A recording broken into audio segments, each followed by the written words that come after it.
नमस्कार, मैं doctor RP Sonkar, associate professor मनोविज्ञान विभाग, बसंत कन्या महाविद्यालय काशी हिंदू विश्वविद्यालय। एक बार फिर आप सभी सम्मानित अभिभावकों और प्रिय विद्यार्थियों का हार्दिक स्वागत और अभिनंदन करता हूं। प्रिय विद्यार्थियों, आप सभी ने बीएचयू यूजी और पीजी एडमिशन से संबंधित बहुत सारे सवाल किए हैं, बहुत सारी जानकारियां मांगी हैं। मैं आपके सवालों पर आधारित जानकारी दूं उससे पहले बीएचयू एडमिशन से संबंधित कुछ महत्वपूर्ण अपडेट्स पर एक नज़र डाल लेते हैं। प्रिय विद्यार्थियों, यदि मैं इस वीडियो की शुरुआत बीएचयू यूजी एडमिशन से करूं तो मैं आपको बता दूं कि बीएचयू यूजी एडमिशन से संबंधित जो BA arts, BA social science, BSc maths group and BSc bio group में सब्जेक्ट कॉम्बिनेशन अलॉटमेंट की जो प्रक्रिया थी वह कल यानी 22 सितंबर 2023 शाम 5 बजे तक समाप्त हो चुकी है। और वहीं पर मैं आपको ये भी बता दूं कि बीएचयू के मेन कैंपस में 17 अलग अलग सब्जेक्ट्स में, विषयों में जो adjustment fees plus admit card generation की जो प्रक्रिया चल रही है उसका आज यानी 23 सितंबर 2023 रात 12 बजे तक लास्ट डेट है, अंतिम समय है। कृपया आप इससे पहले अपना जो रिमेनिंग फीस है या एडजस्टमेंट फीस है और एडमिट कार्ड जनरेशन की प्रक्रिया को निश्चित रूप से आप पूरा कर लें। मैं आपको ये भी बता दूं कि जो ऊपर 4 हमने अलग अलग कोर्सेज बताए यानी BA arts, BA social science, BSc maths group and BSc bio group में जो adjustment fees and admit card generation की जो प्रक्रिया है वह बहुत जल्द शुरू की जाएगी या इसके 25 सितंबर 2023 सोमवार के आसपास शुरू होने की पूरी संभावना रहेगी। इसलिए मैं आप सभी लोगों से विनम्र निवेदन करता हूं कि आप अपने स्टूडेंट पोर्टल को, अपने मेल आईडी को निश्चित रूप से नियमित रूप से आप चेक करते रहें और साथ ही साथ बीएचयू के ऑफिशियल वेबसाइट bhuonline.ac.in को भी खंगालते रहें। बात जल्दी से अगर हम पीजी एडमिशन की करें तो मैं आपको बता दूं कि पीजी एडमिशन से संबंधित सभी विभागों में, सभी विषयों में एडमिशन की प्रक्रिया लगातार चल रही है और एडजस्टमेंट फीस के साथ साथ एडमिट कार्ड जनरेशन की जो प्रक्रिया है वह भी बहुत जल्द यानी 25 सितंबर 2023 सोमवार के आसपास शुरू हो सकती है, होने की पूरी संभावना है। वहीं मैं आपको ये भी बता दूं कि कई विभागों में यानी कई अलग अलग पीजी के सब्जेक्ट्स में कुछ सीटें खाली हैं। इसलिए मैं आप सभी से निवेदन करता हूं कि आप अपना स्टूडेंट पोर्टल नियमित रूप से चेक करते रहें, क्योंकि बीएचयू के तरफ से कभी भी आपको एडमिशन लेने का ऑफर प्रदान किया जा सकता है। मैं आपको ये भी बता दूं कि लो इंडेक्स वालों को भी मौका मिल सकता है, क्योंकि जिन जिन विषयों में अभी सीटें फुल नहीं हुई हैं, पूर्ण रूप से नहीं भरी हैं, वहां पर लो इंडेक्स वाले बच्चों को भी एडमिशन लेने का ऑफर बीएचयू की तरफ से दिया जा सकता है। इसलिए आप निश्चित रूप से, नियमित रूप से अपने स्टूडेंट पोर्टल को आप चेक करते रहें। जब तक एडमिशन की प्रक्रिया पूरी नहीं हो जाती है, समाप्त नहीं हो जाती है, तब तक आप सभी लोग एडमिशन की प्रक्रिया से जुड़े रहें। अपना मेल आईडी चेक करते रहें, पोर्टल चेक करते रहें, बीएचयू के ऑफिशियल वेबसाइट पर विजिट करते रहें। मैं आपको ये भी बता दूं कि यदि आप अपने एडमिशन से 100% संतुष्ट हैं तो निश्चित रूप से आप अपनी सीट को लॉक कर सकते हैं, आप अपने सब्जेक्ट एलोकेशन को लॉक कर सकते हैं। और यदि आप संतुष्ट नहीं हैं तो अपग्रेडेशन के लिए छोड़ सकते हैं, क्योंकि जब तक एडमिशन की प्रक्रिया चलेगी तब तक अपग्रेडेशन की पूरी संभावना रहेगी। मैं आपको एक बात पुनः याद दिला दूं कि अपग्रेडेशन होने के बाद आप पुनः वापस उस सब्जेक्ट पर या उस कॉलेज पर या उस स्टेटस पर लौट नहीं सकते या वापस आप उसको मांग नहीं सकते। मतलब साफ है कि यदि आप अपग्रेड होते हैं तो अपग्रेडेशन के बाद जो चीज़ें आपको मिलती हैं, जो सब्जेक्ट, जो कॉलेज मिलता है, आप वहीं पर पढ़ेंगे, वही आपको मिलेगा। आप दोबारा लौट करके पहले वाले स्टेटस पर नहीं आ सकते। और साथ ही साथ मैं आपको ये भी बता दूं कि एडजस्टमेंट फीस भरने के साथ साथ अपने सब्जेक्ट को लॉक करने के बाद आप संबंधित जो कॉलेज है उसके ऑफिशियल वेबसाइट पर निश्चित रूप से आप विजिट कर सकते हैं या आप उसके बारे में विस्तृत जानकारी ले सकते हैं। मैं एक बार पुनः इस बात को दोहरा दूं कि आप जिस भी कॉलेज में आपका एडमिशन हो रहा है, यानी जहां पर आपने कमिटमेंट फीस जमा की है, उस कॉलेज में एडजस्टमेंट फीस जमा करने, उसको लॉक करने और उसके बाद एडमिट कार्ड जनरेट होने से पहले निश्चित रूप से आप संबंधित कॉलेज के ऑफिशियल वेबसाइट पर जा करके आप विस्तृत रूप से उस कॉलेज के बारे में जानकारी हासिल कर सकते हैं, अपना फैसला ले सकते हैं। प्रिय विद्यार्थियों, मैं आपको ये भी बता दूं कि आप संबंधित कॉलेज के ऑफिशियल वेबसाइट के थ्रू आप उसकी जांच पड़ताल कर सकते हैं, उसके बारे में विस्तृत जानकारी हासिल कर सकते हैं, तमाम तरह के चीज़ों को भी खंगाल सकते हैं। और हो सकता है और अगर संभव हो तो आप निश्चित रूप में जिस कॉलेज में एडजस्टमेंट फीस जमा करने जा रहे हैं, आप आगे पढ़ेंगे, उस कॉलेज में संभव हो तो आप निश्चित रूप में कैंपस में जा सकते हैं, घूम सकते हैं, कॉलेज को देख सकते हैं, खुद अनुभव कर सकते हैं। प्रिय विद्यार्थियों, मैं आपको ये सारी बातें इसलिए बता रहा हूँ क्योंकि एक बार किसी भी कॉलेज में आपका एडमिशन हो जाएगा तो आपके लाख कोशिश करने के बावजूद भी आपका एडमिशन दूसरे कॉलेज में या मेन कैंपस में ट्रांसफ़र नहीं किया जाएगा, क्योंकि ऐसा कोई भी नियम नहीं है। एडमिशन लेना या न लेना यह सब आपकी इच्छा के ऊपर निर्भर करता है। किसी तरह का दबाव विश्वविद्यालय की तरफ से आप पर नहीं दिया जाता है।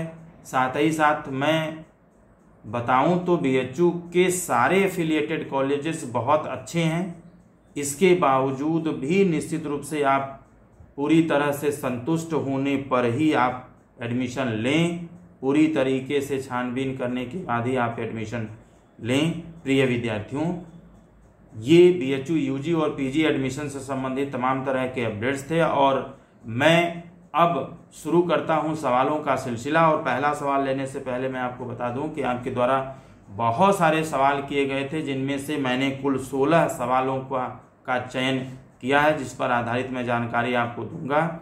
एक दो विनम्र निवेदन मैं आपसे ये भी कर दूं कि आपके द्वारा पूछे गए बहुत सारे सवाल ऐसे थे जिनकी जानकारी पिछले मैंने कई वीडियोज़ में दिया है, आप वहाँ जा कर के सुन सकते हैं। उन सवालों को मैंने नहीं लिया है।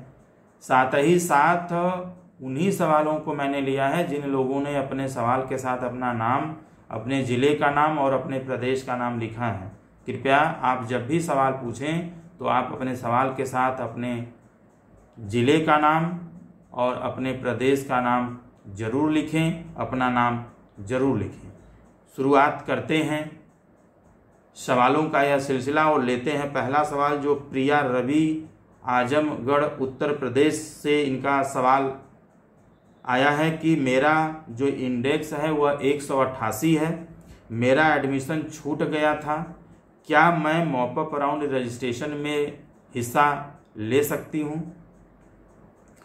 देखिए, निश्चित रूप से आप मॉपअप राउंड रजिस्ट्रेशन में हिस्सा ले सकती हैं। रिया जी, मैं आपको ये भी बता दूं कि वास्तव में मॉपअप राउंड रजिस्ट्रेशन ऐसे ही विद्यार्थियों के लिए आयोजित किया जाएगा जो किसी कारणवश एडमिशन की प्रक्रिया में शरीक नहीं हो पाए, भागीदारी नहीं कर पाए, रजिस्ट्रेशन नहीं कर पाए। तो निश्चित रूप से आपका इंडेक्स चाहे जितना कम क्यों न हो, आप मॉपअप राउंड रजिस्ट्रेशन की जैसे ही घोषणा बीएचयू की तरफ से होती है आप उसमें रजिस्ट्रेशन कर सकती हैं, एडमिशन की प्रक्रिया में शामिल हो सकती हैं। यह बात अलग है कि इतने इंडेक्स तक मॉपअप राउंड में एडमिशन होगा या नहीं होगा, यह तो वक्त ही बताएगा। वहीं पर दिव्या शुक्ला जी गाजीपुर उत्तर प्रदेश से जानना चाहते हैं कि सर एलएलबी में मॉपअप कब होगा? देखिए, यूजी के सारे कोर्सेज में जितनी सीटें पहले से खाली हैं और जितनी सीटें बाद में कैंसिल होने की वजह से खाली होंगी या जो लोग अपनी एडजस्टमेंट फीस जमा नहीं करेंगे उन लोगों को एडमिशन की प्रक्रिया एडमिशन की प्रक्रिया से बाहर करने के बाद सीटें खाली होंगी, इन सब सीटों को जोड़ करके ही फाइनल जो कैलकुलेशन वो तैयार किया जाएगा, सीटें खाली पता चल पाएंगी। तो जैसे ही बीएचयू की तरफ से मॉपअप राउंड रजिस्ट्रेशन की घोषणा की जाएगी। सारे अलग अलग संकायों में खाली सीटों का भी जो ब्यौरा है वह निश्चित रूप से जारी किया जाएगा, उसके बारे में सूचना प्रदान किया जाएगा। वहीं पर अगला सवाल लेते हैं जो रिया तिवारी जी औरंगाबाद बिहार से और आकांक्षा जी बोकारो झारखंड से जानना चाहती हैं कि सर मॉपअप राउंड कब होगा। देखिए, मॉपअप राउंड रजिस्ट्रेशन से संबंधित कोई भी नोटिफिकेशन अभी तक जारी नहीं किया गया है और मुझे लगता है कि 25 से 30 के बीच में, क्योंकि 25 तक तो आपको जो एडजस्टमेंट फीस है और जो एडमिट कार्ड जनरेशन की प्रक्रिया है वो शुरू होगा या हो सकता है, तो उसमें भी 1-2 दिन का समय लगेगा। यानी कुल मिला जुला के मुझे लगता है 25-26 तक अगर adjustment fees and admit card generation की प्रक्रिया कंप्लीट कर ली जाती है, उसके बाद ही मॉपअप राउंड रजिस्ट्रेशन से संबंधित नोटिफिकेशन जारी किया जाएगा। तो मुझे लग रहा है 25 से 30 सितंबर के बीच में मॉपअप राउंड रजिस्ट्रेशन से संबंधित प्रक्रिया निश्चित रूप से शुरू हो सकता है। वहीं पर आपने अगला सवाल पूछा है कि सर क्या मॉपअप के थ्रू एडमिशन पाने वाले बच्चों को भी हॉस्टल मिलेगा। निश्चित रूप से मिलेगा, क्योंकि हॉस्टल अलॉटमेंट की जो प्रक्रिया होती है वो आपके इंडेक्स और आपके घर और बीएचयू के दूरी के हिसाब से मिलता है। तो निश्चित रूप से मॉपअप राउंड में एडमिशन पाने वाले बच्चों का इंडेक्स यदि हॉस्टल मिलने वाले कटाव में आता है तो निश्चित रूप से आपको हॉस्टल मिलेगा। यह कोई महत्वपूर्ण नहीं है कि आपका एडमिशन रेगुलर राउंड के थ्रू हुआ है या मॉपअप राउंड के थ्रू हुआ है, बस आपका इंडेक्स हॉस्टल अलॉटमेंट के क्राइटेरिया में कट-ऑफ में आना चाहिए। वहीं पर तीसरा सवाल आपने किया है कि कम इंडेक्स वाले भी क्या मॉपअप राउंड रजिस्ट्रेशन में हिस्सा ले सकते हैं। निश्चित रूप से ले सकते हैं, क्योंकि मॉपअप राउंड रजिस्ट्रेशन में कितने लो इंडेक्स तक के बच्चों को एडमिशन लेने का मौका मिलेगा यह अभी से बताना बहुत ही मुश्किल है। तो निश्चित रूप से आपका इंडेक्स चाहे जितना भी कम क्यों न हो, आप मॉपअप राउंड रजिस्ट्रेशन में हिस्सा ले सकते हैं, इसमें आपका कोई नुकसान नहीं है।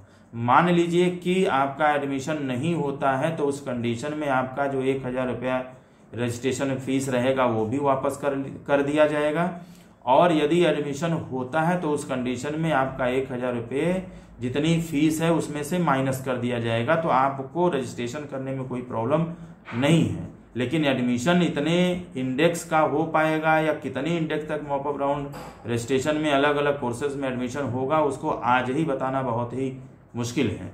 वहीं पर अर्पिता मुखर्जी जी जमशेदपुर झारखंड से जानना चाहती हैं कि सर एडजस्टमेंट फीस जो है वो अलग अलग कॉलेजेस की कितनी है। प्रिय विद्यार्थियों, मैंने पिछले वीडियो में बताया था कि अलग अलग कॉलेजेस की जो फीस है, कैंपस की जो फीस है वह अलग अलग है, अलग अलग कोर्सेज की भी फीस अलग अलग है। अगर मैं BA arts and BA social science की फीस के बारे में अगर बात करूं तो यूजी का मेन कैंपस में मुझे लगता है 2000 से लेकर के 2500 के बीच एडमिशन फीस है, जबकि एफिलिएटेड कॉलेजेस में यूजी का जो फीस है वो 10,000 से लेकर के 11,000 रुपये के आसपास है। वहीं पर अगर हम पीजी की बात करें तो पीजी में भी मेन डिपार्टमेंट में 2,500-3 हज़ार रुपये के बीच फीस है, तो एफिलिएटेड कॉलेजेस में भी 10,000 से 11,000 के बीच की जो बीच है वो फीस निर्धारित किया गया है। और पेड सीट की यदि हम बात करें तो कैंपस और कॉलेजेस दोनों में 10,000 रुपये आपको देना पड़ेगा, यानी रेगुलर फीस प्लस 10,000 अलग से आपको पर ईयर देना पड़ेगा। तो ये फी का स्ट्रक्चर है जो मेन कैंपस और एफिलिएटेड कॉलेजेस में जो निर्धारित किया गया है। निश्चित रूप से एडजस्टमेंट फीस की बात होगी तो जो 2,500 रुपया आपने कमिटमेंट फीस जमा किया है वो निर्धारित फीस में से माइनस हो जाएगा, एडजस्ट कर लिया जाएगा। ठीक है। वहीं पर आपने अगला सवाल किया है कि एमए साइकोलॉजी में क्या एडमिशन का अभी भी चांस है।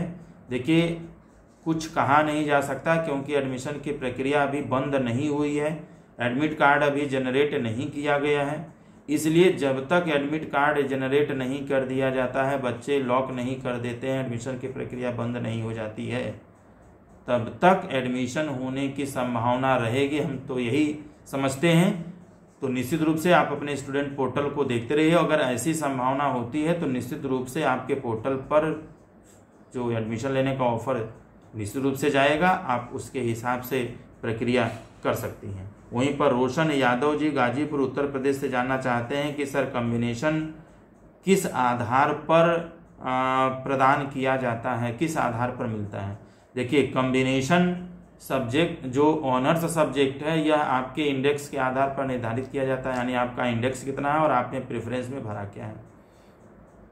ऑनर्स सब्जेक्ट के निर्धारण के बाद या मिलने के बाद सब्जेक्ट कम्बिनेशन अलॉटमेंट किया जाता है और कम्बिनेशन अलॉटमेंट भी आपके द्वारा भरे गए प्रेफरेंसेज और इंडेक्स के आधार पर किया जाता है। वहीं पर अगला सवाल आपने किया है कि सर मॉपअप में ऑनर्स प्लस कम्बिनेशन का निर्धारण कैसे किया जाएगा। देखिए मॉपअप राउंड रजिस्ट्रेशन के थ्रू जब आपका एडमिशन किया जाएगा तो वहाँ पर दो तरीके हो सकते हैं। एक तो ये हो सकता है कि पहले ऑनर्स आपके इंडेक्स और प्रेफरेंसेस के आधार पर मॉपअप राउंड के थ्रू आपको पहले ऑनर्स दे दिया जाए और बाद में सेम इसी तरह की प्रक्रिया करते हुए कम्बिनेशन अलॉटमेंट कराया जाए, उसके थ्रू आपको मिलेगा। या दूसरा ऐसा भी हो सकता है कि आपको सीधे 3 विषयों का एक कम्बिनेशन दे दिया जाए भरने के लिए। आप 3 सब्जेक्ट्स का जो भी कम्बिनेशन आप भरते हैं, 3 सब्जेक्ट्स के जितने भी कम्बिनेशंस खाली हैं उनमें से जितने भी प्रेफरेंसेस आप भरते हैं उन प्रेफरेंसेस में से जो 3 सब्जेक्ट का कम्बिनेशन आपको इंडेक्स और प्रेफरेंस के आधार पर मिल सकता है वो आपको दिया जाएगा। तो एक ही बार ऑनर्स भी तय हो जाएगा और कम्बिनेशन भी तय हो जाएगा। उसके बाद आप अपनी एडजस्टमेंट फीस भर लेंगे और एडमिट कार्ड आपको जनरेट कर दिया जाएगा। तो यह 2 अलग अलग तरीके हो सकते हैं और यह देखना पड़ेगा कि क्या मॉपअप राउंड रजिस्ट्रेशन में इन 2 अलग अलग तरीकों में से किस तरह के तरीके को विश्वविद्यालय अपनाता है या किस तरह के तरीके के आधार पर एडमिशन आपका करता है। वहीं पर अगला सवाल है जो स्वर्णभा चटर्जी जी पश्चिम बंगाल से जानना चाहती हैं कि मेरा एडमिशन पीजी में पेड सीट में हो गया है, मैंने कमिटमेंट फीस भी जमा कर दिया है, मैंने लॉक भी कर दिया है, अपग्रेड करके क्या मेरा जो सीट है वो पेड से रेगुलर में जा सकता है। देखिए जैसा कि आप लिख रहे हैं कि आपका एडमिशन पीजी में पेड में हुआ है, कमिटमेंट फीस जमा कर दिया है, आपने लॉक भी कर दिया है, तो लॉक करने के बाद किसी भी तरह के अपग्रेडेशन की जो सुविधा है वो प्रदान नहीं किया जाता है। अपग्रेडेशन की संभावना बिल्कुल समाप्त हो जाती है। यदि आप लॉक नहीं की होती और अपग्रेडेशन की संभावना अगर बनती तो निश्चित रूप से आप पेड सीट से अगर जस्ट उसके पहले वाला प्रेफरेंस रेगुलर का होता तो निश्चित रूप से आप उसमें पहुंच सकती थी। वहीं पर अगला सवाल आपने किया है कि क्या पेड सीट में एडमिशन लेने वालों को क्या कोई अलग से या एक्स्ट्रा फैसिलिटी प्रदान किया जाता है। ऐसा कुछ भी नहीं है। आपका एडमिशन रेगुलर में हो या पेड में हो, सारी तरह की सुविधाएं दोनों लोगों को बराबर दी जाती हैं। नुकसान आपका ये है कि यदि आप पेड सीट में एडमिशन लेते हैं तो आपको पर ईयर 10,000 रुपये अधिक देना पड़ेगा, रेगुलर फीस के अलावा देना पड़ेगा। बाकी सुविधाएं सभी लोगों को बराबर ही प्रदान की जाती हैं। वहीं पर हर्षदीप तिवारी जी अयोध्या उत्तर प्रदेश से जानना चाहते हैं कि मैंने बीएससी के बाद बीएड भी किया है, मेरा एडमिशन एमएससी में हुआ है, मुझे टीसी और सीसी किस कॉलेज से बनवा करके देना है। क्या जहां से मैंने बीएससी किया वहां से टीसी और सीसी बनवा के देना है या बाद में जहां से मैंने बीएड किया वहां से टीसी और सीसी बनवा करके देना है। हर्षदीप जी निश्चित रूप से आपने बाद में जो डिग्री ली है यानी बाद में आपने बीएड किया है तो जहां से आपने बीएड किया है वहां से टीसी और सीसी आपको बनवा करके देना होगा। या तो टीसी बनवाना होगा या तो वहां से माइग्रेशन सर्टिफिकेट मिलता है तो आप वो बनवा करके आप दे सकते हैं, या तो टीसी और माइग्रेशन दोनों मिलता है तो दोनों आप वहीं से बनवाएंगे और संबंधित कॉलेज में आप उसको जमा करेंगे। वहीं पर मनीष जी धनबाद झारखंड से जानना चाहते हैं कि सर मेरा एडमिशन हो गया है, मैंने अपनी जो सारी फीस है वो भी जमा कर दिया है, मुझे अपना एडमिशन कैंसिल कराना है, मैं क्या करूं। मनीष जी अगर आपका एडमिशन हो गया है, सारी प्रक्रिया आपने पूरी कर ली, उसके बाद भी आपको एडमिशन अपना कैंसिल कराना है तो अब आप सारी एडमिशन की प्रक्रिया को पूरा करने के बाद आप ऑनलाइन आपको कोई जो आइकॉन वगैरह होगा कैंसिलेशन का वो दिखाई नहीं दे रहा होगा, क्योंकि आप आप पोर्टल के थ्रू या ऑनलाइन अपने एडमिशन को कैंसिल नहीं करा सकते। अब आपको संबंधित कॉलेज में जाकर के एक एप्लीकेशन कैंसिलेशन का लिखना होगा और उसको देने के बाद मुझे लगता है कि एडमिशन तो कैंसिल आपका हो जाएगा, लेकिन आपका जो पैसा वापस होने में मुझे लगता है कि 1 महीने के आसपास का समय लग सकता है। वहीं पर मनीष कुमार दीक्षित जी उत्तर प्रदेश से जानना चाहते हैं कि मेरा बीए में जो एनटीए स्कोर है वह 155 है, मेरे पोर्टल पर 115 दिखा रहा है, ऐसा क्यों है? देखिए, आपका एनटीए स्कोर 155 है और 115 दिखा रहा है, तो यह ऐसा भी हो सकता है क्योंकि बीए में, बीए आर्ट्स और बीए सोशल साइंस में आपका जीटी यानी जनरल टेस्ट के साथ साथ लैंग्वेज का टेस्ट हुआ था। तो जो भी लैंग्वेज आपने दिया होगा और जिस भी लैंग्वेज को कंसीडर किया जा रहा होगा उस लैंग्वेज का मात्र 50% स्कोर ही लिया जाएगा और जीटी का 100% लिया जाएगा। तो लैंग्वेज का 50% और जीटी का 100% मिला करके जो स्कोर आएगा वही फाइनल स्कोर होगा। तो कृपया आप कैलकुलेशन कर लें, कहीं आपका फाइनल कैलकुलेशन इस फार्मूला के हिसाब से 115 तो नहीं आ रहा है। वहीं पर मेघा डिमरी जी हिमाचल प्रदेश से जानना चाहती हैं कि मेरा एडमिशन एएमपीजी में यूजी में पॉलिटिकल साइंस में हुआ है और मेरे पोर्टल पर जो कोर्स कोड है वह 131 लिख करके आ रहा है, दिखा रहा है, जो कोड बीए आर्ट्स का होता है। निश्चित रूप से आपका एडमिशन अगर एएमपीजी में पॉलिटिकल साइंस ऑनर्स में यूजी में हुआ है तो political science BA social science का सब्जेक्ट है और मुझे जहाँ तक जानकारी है कि सोशल जो पॉलिटिकल साइंस है या बीए आर्ट्स के कॉम्बिनेशन में नहीं रहता है या बीए आर्ट्स में पॉलिटिकल साइंस नहीं दिया जाता है। तो निश्चित रूप से अगर आपका एडमिशन सोशल साइंस में पॉलिटिकल साइंस ऑनर्स में हुआ है तो आपका कोर्स कोड 132 होना चाहिए, लेकिन अगर 131 दिखा रहा है तो इससे आपको परेशान होने की ज़रूरत नहीं है, इससे कोई भी प्रॉब्लम नहीं होगा क्योंकि आपकी सारी प्रक्रिया पॉलिटिकल साइंस ऑनर्स के लिए हुआ है। वहीं पर रोशन सिंह छत्तीसगढ़ से जानना चाहते हैं कि मेरा बायो में 146.90 स्कोर है जबकि इंग्लिश में 42.10 इंडेक्स है, क्या मुझे बीबॉक में मॉपअप राउंड रजिस्ट्रेशन के थ्रू एडमिशन मिल सकता है?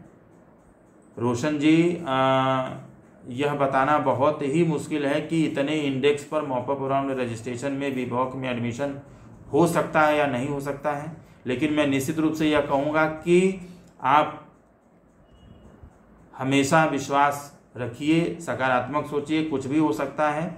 और सबसे पहले आप बीबॉक के लिए अगर मॉपअप राउंड रजिस्ट्रेशन का जो फॉर्म है निकलता है तो आप अपने आप को रजिस्टर्ड कीजिए, सारी प्रक्रिया कीजिए और निश्चित रूप से देखिए अगर आपका एडमिशन निश्चित रूप से उस कटाव में आएगा तो किया जाएगा। आप रजिस्ट्रेशन कर सकते हैं, एडमिशन की प्रक्रिया में शामिल हो सकते हैं और यह एडमिशन आपका होगा या नहीं होगा यह एडमिशन की प्रक्रिया के होने के दौरान ही पता चल पाएगा। वहीं पर स्नेहा साहा जी आसाम से लिख रही हैं कि मैंने सब्जेक्ट कॉम्बिनेशन अलॉटमेंट का जो प्रोसेस है वो पूरा कर लिया है, लेकिन इसके बावजूद भी मेरे पोर्टल पर टीसी रिक्वायर्ड दिखा रहा है, इससे कोई प्रॉब्लम तो नहीं होगी? देखिए, टीसी रिक्वायर्ड दिखाने का मतलब ये है कि टीसी आपने नहीं जमा किया होगा या अंडरटेकिंग में आपने टीसी को दिया होगा या टीसी का अंडरटेकिंग दिया होगा, जिस कंडीशन में टीसी रिक्वायर्ड दिखा रहा है तो आपको बहुत परेशान होने की ज़रूरत नहीं है, इससे कोई प्रॉब्लम नहीं है। आप संबंधित कॉलेज में जब रिपोर्ट करेंगे तो उस समय आप अपनी टीसी को जमा कर सकती हैं या टीसी नहीं होने के कंडीशन में आप 31 अक्टूबर तक का अंडरटेकिंग दे करके समय भी मांग सकती हैं। वहीं पर शिवा कन्नौजिया जी चंदौली उत्तर प्रदेश से जानना चाहते हैं कि सर मेरा जो 10th की ओरिजिनल मार्कशीट है वो खो गया है, क्या जिराक्स जो कॉपी होती है उससे हम एडमिशन पा सकते हैं या उससे हम रिपोर्ट के समय उसे दिखा सकते हैं? निश्चित रूप से यदि आपके पास ओरिजिनल 10th की मार्कशीट नहीं है तो आपको परेशान होने की ज़रूरत नहीं है। आप ओरिजिनल जो उसकी जिराक्स जो कॉपी है या फोटोस्टेट कॉपी है उस पर आप साइन करके या सेल्फ अटेस्टेड करके भी आप उसके थ्रू आप रिपोर्ट कर सकते हैं। आप संबंधित कॉलेज में इंटरनल कमेटी से बात कर सकते हैं, किसी भी तरह की प्रॉब्लम आपको नहीं होनी चाहिए। वहीं पर मुदित सिंह जी भागलपुर बिहार से जानना चाहते हैं कि सर पीजी पॉलिटिकल साइंस का जो अलॉटमेंट लेटर है वो कब जनरेट होगा, कब प्रदान किया जाएगा। देखिए, किसी भी पीजी के कोर्सेस में जो अलॉटमेंट लेटर है या एडमिशन लेटर है या एडमिट कार्ड जनरेशन की जो प्रक्रिया है वो तब ही जनरेट किया जाएगा जब आप एडमिशन की सभी प्रक्रिया संपूर्ण कर लेंगे, पूरा कर लेंगे, यानी जब आप एडजस्टमेंट फीस भर लेंगे, उसके बाद आप अपने सब्जेक्ट एलोकेशन को लॉक कर देंगे, तब जा कर के आपको जो अलॉटमेंट लेटर है, एडमिशन लेटर है या एडमिट कार्ड जो है वो जनरेट किया जाएगा, जिसको लेकर के संबंधित कॉलेज में आप रिपोर्ट करेंगे। वहीं पर जयदीप जी पश्चिम बंगाल से लिख रहे हैं कि सर हॉस्टल अलॉटमेंट में क्या एससी कैटेगरी वालों को रिजर्वेशन मिलता है? निश्चित रूप से मिलता है। जो प्रावधान है, जो नियम है, उस नियम के हिसाब से हॉस्टल अलॉटमेंट में भी एससी और एसटी कैटेगरी को, पीसी कैटेगरी के बच्चों को रिजर्वेशन प्रदान किया जाता है। वहीं पर मोहित अठावले जी महाराष्ट्र से लिख रहे हैं कि सर यूजी में अपग्रेडेशन की प्रक्रिया होगी या क्या यूजी में ऑनर्स में या सब्जेक्ट कॉम्बिनेशन में अपग्रेडेशन की सुविधा प्रदान की जाएगी? मोहित जी, मुझे ऐसा नहीं लगता, क्योंकि यूजी में ऑनर्स में और सब्सिडरी सब्जेक्ट में अपग्रेडेशन की सुविधा या अवसर आपको इसलिए प्रदान नहीं किया जाएगा क्योंकि इस समय जो 4 अलग अलग कोर्सेज का नाम हमने लिया, यानी BA arts, BA social science, BSc maths and BSc bio group, जो कि बीएचयू मेन कैंपस में भी चलता है और एफिलिएटेड कॉलेजेस में भी चलता है, तो इस कंडीशन में अभी इसमें adjustment fees plus admit card generation की प्रक्रिया शुरू भी नहीं हुई है। और आप सभी जानते हैं कि यह प्रक्रिया जब शुरू होगी तो निश्चित रूप से आपको जो सब्जेक्ट कॉम्बिनेशन अलॉटमेंट किया जाएगा, ठीक है, क्योंकि इस समय आप सब्जेक्ट कॉम्बिनेशन अलॉटमेंट की प्रक्रिया को पूरा किए हैं, तो जो भी कॉम्बिनेशन आपको मिल रहा है ऑनर्स के साथ, उसके लिए आपको एडजस्टमेंट फीस जमा करना होगा। जैसे ही आप एडजस्टमेंट फीस जमा करेंगे उसके बाद आपको अपना जो सब्जेक्ट एलोकेशन है वो लॉक करना पड़ेगा। बिना लॉक किए आपको एडमिट कार्ड जनरेट नहीं किया जाएगा।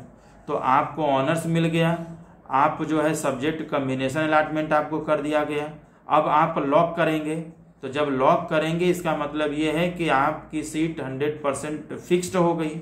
तो यहाँ पर अब आप अपग्रेड नहीं करेंगे, आपने जहाँ पर लॉक किया है आपका एडमिशन वहीं होगा। तो चूंकि आप यहाँ पर लॉक कर दे रहे हैं, फिक्स्ड हो जा रहा है आपका, फ्रीज हो जा रहा है आपका एडमिशन, तो किसी भी तरह के परिवर्तन की संभावना नहीं रह गई है, इसलिए यहाँ पर कोई भी अपग्रेड नहीं होगा।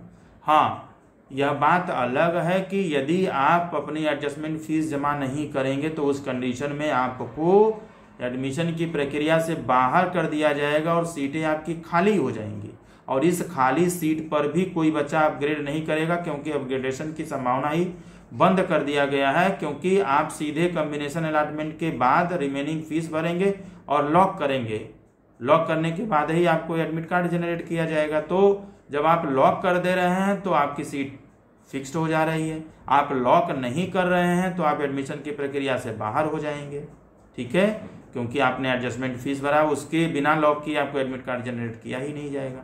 तो ये तमाम ऐसे कारण हैं जिसके कारण अपग्रेडेशन की जो संभावना है, जो सुविधा है, वह आपको यूजी में प्रदान नहीं किया जाएगा। और जो सीटें बचती हैं उन सभी खाली सीटों के आधार पर ही मॉपअप राउंड रजिस्ट्रेशन की घोषणा की जाएगी। प्रिय विद्यार्थियों, मैंने अपने तरफ से सही और वैध जानकारी देने की पूरी कोशिश की है, फिर भी किसी तरह का परिवर्तन होता है तो विश्वविद्यालय द्वारा बनाया गया मापदंड ही मान्य होगा, क्योंकि बीएचयू की तरफ से कोई आधिकारिक सूचना नहीं है, बल्कि मैंने अपने अनुभवों के आधार पर और लोगों के साथ किए गए डिस्कशन के आधार पर, बीएचयू के ऑफिशियल वेबसाइट पर जारी किए गए नोटिफिकेशन के आधार पर सारी तरह की जानकारी प्रदान की है। यदि आप एडमिशन से संबंधित विस्तृत जानकारी चाहते हैं तो बीएचयू की ऑफिशियल वेबसाइट bhuonline.ac.in को भी खंगाल सकते हैं, और साथ ही साथ आपके कोई सवाल है या कोई जानकारी आप चाहते हैं तो आप कमेंट बॉक्स में लिख भी सकते हैं। एडमिशन से संबंधित जैसे ही नया कोई अपडेट्स आता है मैं आपके साथ साझा करता रहूँगा। तब तक आप सभी लोग खुश रहें, अपना ख्याल रखें। आप सभी को एडमिशन की बहुत बहुत शुभकामनाएं।